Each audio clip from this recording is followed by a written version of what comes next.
सभी साथियों को नमस्कार। स्वागत है हमारे YouTube चैनल मैथ्स क्लास में।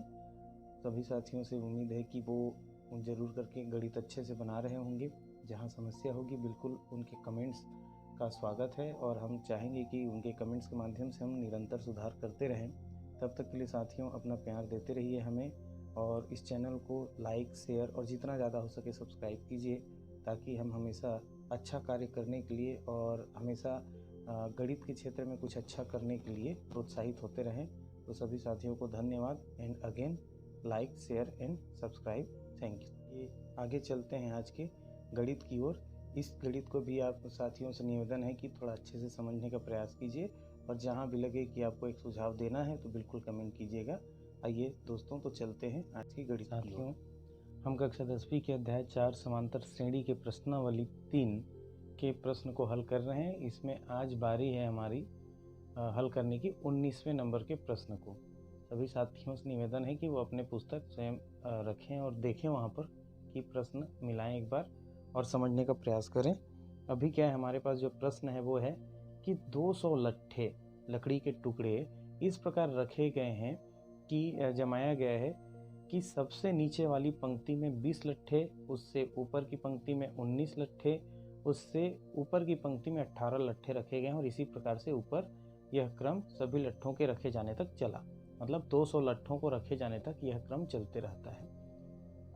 ये 200 लट्ठे कितनी पंक्तियों में, मतलब कितनी लाइनों में रखे गए हैं, और सबसे ऊपर की पंक्ति में कुल कितने लट्ठे हो सकते हैं, ये पूछा गया है। मतलब देख लीजिए साथियों, ये जो चित्र है उसकी भांति नीचे में 20, फिर उसके ऊपर वाले लाइन में 19 लकड़ियों के टुकड़े लट्ठे, और उसके ऊपर वाले में 18, इस प्रकार से उसके ऊपर वाले में 17 होगा, फिर उसके ऊपर वाले में 16, फिर उसके ऊपर वाले में 15। इस तरीके से एक घटते क्रम में लकड़ियों के टुकड़े रखे गए हैं। और कुल कितने लकड़ी के टुकड़े हैं? 20। तो ये 20 लकड़ियों को जमाने तक इसी क्रम से हमको रखते जाना है। तो कुल पूछा गया है कि यहाँ पर कितनी लाइनें इस प्रकार की बनेंगी, और बनेंगी तो सबसे ऊपर वाले में कितनी लकड़ियाँ होंगी उस लाइन में। जैसे कि इस लाइन में 18, इस लाइन में 19, इस लाइन में 20 है, ऊपर वाले में इसके बाद वाले में 17 होगा, फिर 16 होगा। तो ऐसे 200 खत्म होते तक हम जो लाइन बनाते जाएंगे तो सबसे ऊपर वाली जो लाइन होगी उसमें कितने लकड़ी रखे जाएंगे और टोटल कितनी लाइनें बनेंगी, यहाँ पर ऐसा पूछा गया है। साथियों, सबसे बड़ी बात एक और चीज़ कि इस प्रकार के प्रश्न बोर्ड परीक्षा में आने के चांसेस कम होते हैं, लेकिन प्रतियोगी परीक्षाओं में ऐसे प्रश्नों को अधिकतर पूछा जाता है या घुमा के पूछा जाता है। तो आइए देखते हैं ऐसे प्रश्नों को किस प्रकार से हल करेंगे। तो साथियों, हमको प्रश्न से क्या पता चला है, आप देख सकते हैं यहाँ पर कि हमारे पास लट्ठों की कुल संख्या 200 है। सबसे नीचे की पंक्ति में लट्ठों की संख्या 20, उसके ऊपर वाले में, एक पंक्ति ऊपर वाले में लट्ठों की संख्या 19, उसके दो ऊपर लट्ठों की संख्या 18। इस प्रकार से क्रम बनेगा। कुल पंक्ति कितने बनेंगे, जिसको हमने n कहा, और ऊपर की पंक्ति में लट्ठों की संख्या, क्योंकि वो पहला रहेगा ना, पहला पद रहेगा, मतलब T1, या फिर इसी को हम A कहते हैं। तो ये दो मान हमको निकालने के लिए दिया गया है। कुल पंक्ति मतलब n का मान, और ऊपरी पंक्ति में लट्ठों की संख्या मतलब A, प्रथम पद का मान हमको निकालने के लिए कहा गया है। तो साथियों, जो प्रश्न मिला है उसके अनुसार हम देख सकते हैं कि एक श्रेणी का निर्माण होगा। मतलब 20, फिर उसके बाद 19, फिर उसके बाद 18, फिर उसके बाद 17। इस प्रकार से क्रम चलते रहेगा।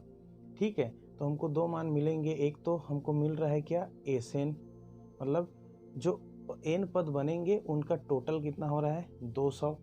साथ में हमको एक श्रेणी मिल रही है, क्योंकि एक समांतर श्रेणी है। क्यों समांतर श्रेणी है? क्योंकि यहाँ d का मान क्या आ रहा है, -1 आ रहा है। आप सभी साथी देख सकते हैं ये घटते क्रम में, और कितने घटते क्रम में, एक एक के, इसलिए d का मान कितना आ गया, -1। और a का मान यहाँ मैं लिख देता हूँ श्रेणी से। श्रेणी से हमको क्या प्राप्त होता है, d = -1। तो d हमने पहले क्यों निकाला, क्योंकि हमको चेक करना था कि ये समांतर श्रेणी है या नहीं है। तो हमको पता चल जाता है कि ये समांतर श्रेणी है। कैसे है, क्योंकि सभी जगह पे जो अंतर है वो एक बराबर है, एक एक का अंतर है। तो d का मान -1 आ गया, a का मान आ गया 20। साथ में प्रश्न से हमको क्या मिला हुआ है, Sn का वैल्यू जो है वो 200 है। तो साथियों, इन पदों के योग का जो सूत्र है, इन पदों के योग का जो सूत्र है, सूत्र SN equal to n/2 2a plus n-1 into D में हमको क्या करना है से हम लिख दिए, या फिर मैं मान रखने पर इस प्रकार से आप हल करोगे। तो चलिए इसको हल करते हैं। SN का वैल्यू आया है हमारे पास 200। n चूँकि हमको निकालना है, हमने n को जैसा है वैसे ही रखा। 2a की जगह पर हमारे पास है 20। देख लीजिए साथियों, हमारे पास निकला हुआ है, और n का मान तो हमको निकालना है, इसलिए n को n ही रखेंगे, और d का मान है हमारे पास -1।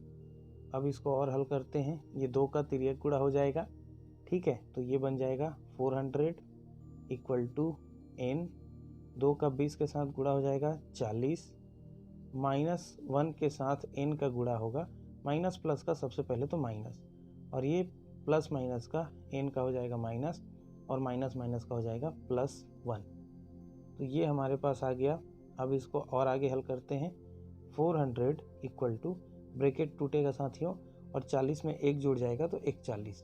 तो n के साथ 41 का गुणा होगा तो 41n, माइनस n का n के साथ गुणा होगा तो -n²। अब इसको हम इस प्रकार से थोड़ा सा पलट के रख सकते हैं। इनको इधर ट्रांसफ़र करेंगे तो -n का +n हो जाएगा, ये +n का -n हो जाएगा 41n, और ये 400 उधर ही था, वो वैसा है वैसा ही रहेगा। तो इस प्रकार से हमको एक वर्ग समीकरण मिलता है। अब इस वर्ग समीकरण को हमको हल करना है। वर्ग समीकरण हल करने के 2 विधि होते हैं, आप सबको पता होगा। एक तो होता है आपका गुणनखंड विधि, और एक होता है आपका सूत्र विधि। तो ये साथियों हमारे जो हमको इसको बनाना है, ये गुणनखंड विधि से आसानी से बन जाएगा। गुणनखंड विधि में क्या होता है, ये अंतिम वाली संख्या का यहाँ सामने यदि कोई संख्या है तो उसके साथ हमको गुणा करके सोचना होता है, ठीक है। या फिर गुणा करके देख सकते हैं, तो यहाँ कोई संख्या नहीं, मतलब 1 का 400 से गुणा किए तो 400 आएगा। अब हमको दूसरा चीज़ क्या करना है कि बीच वाली संख्या के अनुसार इसको तोड़ना है कि उसका गुणा करने से 400 आ जाए, और उनको हम जोड़ें या घटाएं 41 आना चाहिए। चलिए साथियों, समझ नहीं आ रहा है तो करके देखते हैं 400 कितने प्रकार से हमको मिल सकता है। तो सबसे पहली बात तो 400 में 1 का गुणा करेंगे 400 मिलेगा। दूसरा हमारे पास होता है ऑप्शन 200 में 2 का गुणा कीजिए, हमको क्या मिलेगा 400 मिलेगा। इसका तीसरा और हो सकता है 100 में 4 का गुणा किए तो हमको 400 मिलेगा। और क्या हो सकता है 80 में 5 का गुणा कीजिए 400 मिलेगा। उसके बाद और क्या हो सकता है इसमें 5 के बाद 6 से नहीं कटता है ये, 7 से भी नहीं होगा, 8 से होगा, 40 में हाँ ये 40 तो हो गया, 8 का मैं बोल रहा हूँ कि 8 पंचे 40, 50 का गुणा करेंगे, 50 में 8 का गुणा करेंगे तो हमको 400 मिलेगा। उसके बाद यहाँ पर 40 में हमने 10 का गुणा किया तो हमको 400 मिलेगा। और इसी तरीके से आगे जाएंगे तो 16 में गुणा करना होगा 25 का, या फिर ये 25 हो जाता है, ये डबल हो जाएगा 16।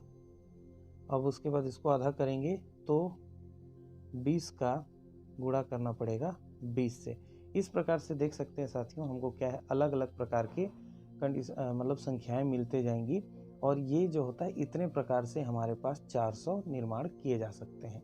अब इसमें से हमको इतना सारा करने का मतलब ये है कि हमको छांटना है कि इनमें से कोई भी कॉम्बिनेशन, कोई भी ऐसे संयोग हमको उठाकर देखने हैं जिनका योग या फिर घटाना 41 आए, क्योंकि यहाँ पर बीच में 41 है। हमने 400 और यहाँ कोई संख्या नहीं मतलब 1, दोनों का गुणा करके एज्यूम किया तो हमको गुणनफल कितना मिलता है 400।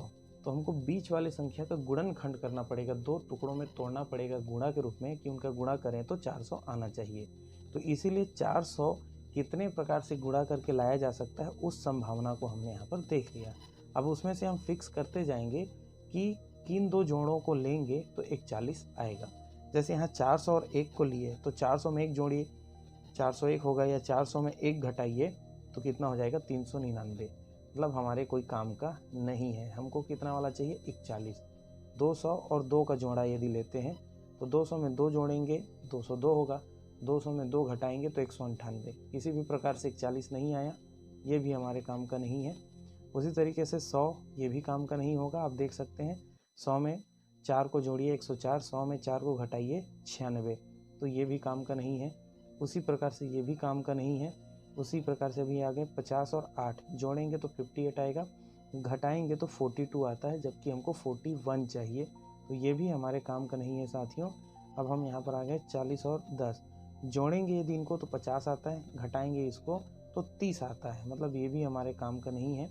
अब यहाँ पर देखिए 25 और 16, इनको जोड़ेंगे तो 41 आता है, आ गया, और इनको घटाएंगे यदि तो ये कितना मिलता है हमको, 9 मिलता है। चलो इसमें 41 आ रहा है तो इसको एक रोक सकते हैं। और 20 और 20 जोड़ेंगे तो 40 आता है और घटाएंगे तो 0, तो ये हमारे काम का नहीं है। इस प्रकार से हमको जोड़ा मिल गया क्या, 25 और 16। तो अब इसको कैसे रखेंगे, चलिए समझ के देखते हैं कैसे रखा जाएगा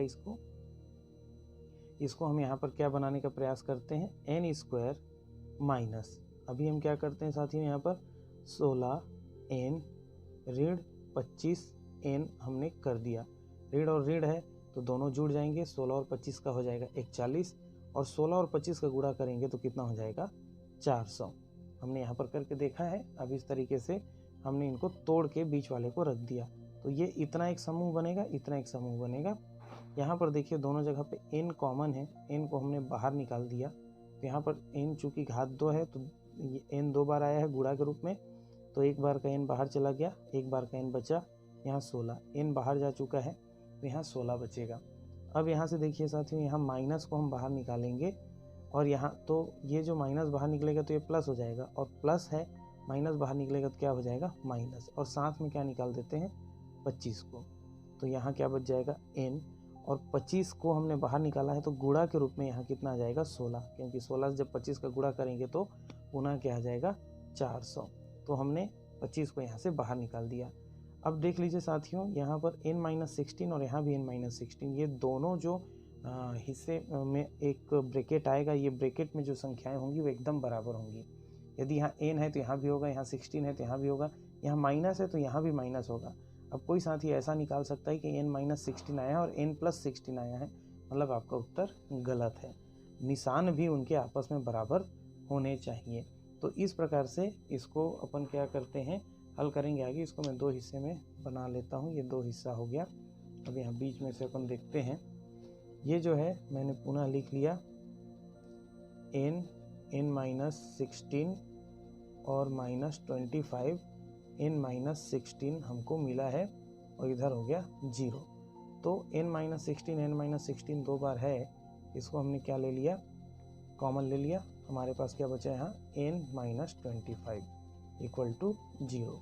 अब जितने भी साथी वर्ग समीकरण में गुणनखंड विधि से यदि हल किए हैं तो उनको पता होगा कि यहाँ 2 हिस्से जो आते हैं बारी बारी से उनको 0 के बराबर हम लेके हल करते हैं। जैसे 1-16 इक्वल टू क्या मानेंगे, 0। ऐसा क्यों माना जाता है, क्योंकि जब n-16 को हल करना होगा उस समय इसको हम ट्रांसफ़र करेंगे, यहाँ पक्षांतर करेंगे बराबर को उधर, तो इधर इन दोनों के आपस में गुणा हुआ है, उधर जाके क्या हो जाएगा, भाग हो जाएगा, मतलब ये नीचे लिखेंगे। और 0 में किसी भी संख्या को 0 के द्वारा भाग दिया जाए, किसी भी संख्या द्वारा 0 को भाग दिया जाए तो उसका उत्तर क्या हो जाता है, 0 हो जाता है। इसीलिए n-16 इक्वल टू क्या हो जाएगा, 0। तो n का मान क्या हो जाएगा, 16 इधर जाएगा, पक्षांतर हो गए तो माइनस का क्या हो जाएगा, प्लस। उसी प्रकार से दूसरे हिस्से में n-25 इक्वल टू क्या आएगा, 0, और इसको हल करेंगे तो n इक्वल टू अपने को क्या मिल जाएगा, 25। तो n के 2 मान साथियों अपने को प्राप्त होते हैं, लेकिन इन दोनों में से कोई एक ही उत्तर सही होगा, आगे हमको चेक करना है, ठीक है। खैर चलिए, अभी n का मान हमको फिलहाल क्या मिल गया, 16 और 25। अब आगे कहा गया है कि ऊपरी पंक्ति में लट्ठों की संख्या। तो ऊपरी पंक्ति में लट्ठों की संख्या मतलब हम क्या करेंगे, पहला पंक्ति निकालेंगे या प्रथम पद निकालेंगे। तो प्रथम पद के लिए हमारे पास सूत्र क्या होगा, जो Tn equal to a plus n-1 into d के सूत्र से, इस सूत्र का उपयोग क्यों करेंगे हम, देखिए समझ लीजिए। Tn का मान हमको निकालना है, ठीक है। इसके लिए हमको a चाहिए और n-1 इंटू d में से n चाहिए, तो n का मान हमको मिला हुआ है ऑलरेडी, और डी का मान हमको क्या करना है यहाँ पर जो है वो भी हम निकाल चुके हैं। डी का मान -1 अपने पास प्राप्त तो हुआ है। तो उसकी सहायता से हम क्या करेंगे, यहाँ पर मान रखेंगे और हल करेंगे। क्योंकि यहाँ पर जैसे कि अलग अलग प्रकार के हम रख सकते हैं। कैसे अलग अलग प्रकार के रख सकते हैं, देखिए n का मान 16 रख सकते हैं और n का मान 25, दोनों के लिए हम इसको हल करके देखते हैं। तो यहाँ पर के सूत्र से या सूत्र में n बराबर 16 रखने पर, ठीक है, तो n बराबर 16 रख के देखिए तो यहाँ पर क्या हो जाएगा, t16 निकलेगा। यहाँ n की जगह 16 आ जाएगा।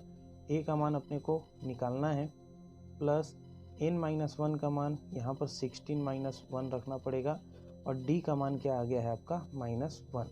तो इसको हम हल करेंगे, रखने का प्रयास करेंगे तो हमको कुल वैल्यू क्या मिलता है देखते हैं। पहले a का मान, तो a का मान तो हमारा क्या है, 20 है, 20 है, ठीक है। पहले श्रेणी में हमको रखना है तो a का मान हमने क्या रख लिया, 20। वो देखिए निकला हुआ है 20 प्लस यहाँ पर 15 और ये -1 का हो गया गुणा। तो 20 और 15 का ऋण 1 से गुणा होगा, मतलब ऋण 15। तो यहाँ पर जो मान आ जाएगा 15 आ जाएगा। t16 मतलब 16वें पद का मान कितना आ जाएगा, 5 आ जाएगा। कहने का मतलब यहाँ 16 पंक्ति रहेंगे तो उसमें जो सबसे शुरू पंक्ति है या प्रथम पंक्ति है या 16वां पंक्ति है, नीचे से ऊपर की ओर जा रहे हैं ना, तो 16वें पंक्ति का जो वैल्यू है वो कितना आएगा, तो वो आएगा 16 आएगा। ठीक है साथियों। अब इसके बाद हम दूसरा तरीका ले सकते हैं। दूसरा तरीका मतलब अभी n बराबर 16 रखा था हमने, अभी हम लेके चलेंगे n बराबर 25 रखने पर, क्योंकि n के दो मान आए हैं ना, 16 भी आया और 25 भी आया। 16 को रख के हमने हल किया, अभी हम 25 को रख के हल करते हैं। तो यहाँ पर क्या हो जाएगा, ये t16 था वो t25 हो जाएगा। a की जगह पर देखिए, a की जगह पर 20 हमने रख दिया, n की जगह पर आ जाएगा 25 - 1 और d की जगह पर आ जाएगा -1। अब इसको हल कीजिए तो 20, 25 में से 1 गया, 24 गुणित ऋण 1, या फिर इसको हम लिखेंगे 20 और 24 का ऋण 1 से गुणा हो जाएगा -24, तो यहाँ पर आ जाएगा -4। तो देखिए साथियों, यहाँ और इसमें दोनों में अंतर क्या है। दोनों में अंतर ये है स्पष्ट रूप से कि यहाँ पर 16वें पद का मान 5 आता है। मतलब कि जैसे ही नीचे वाले में 20 रहेगा, ऊपर वाले में 19, फिर उसके बाद ऊपर वाले में 18, वैसे करते करते हम 16वें तक जाएंगे तो उस 16वें लाइन में 5 लकड़ियाँ रखी जाएंगी।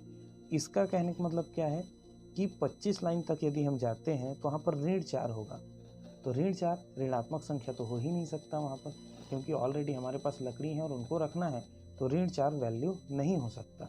तो इस अनुसार हम क्या कहेंगे कि वहाँ पर जो n का मान है, मतलब कुल पंक्तियों की संख्या 16, और tn का मान मतलब अंतिम पद का मान कितना हो जाएगा, 5 होगा।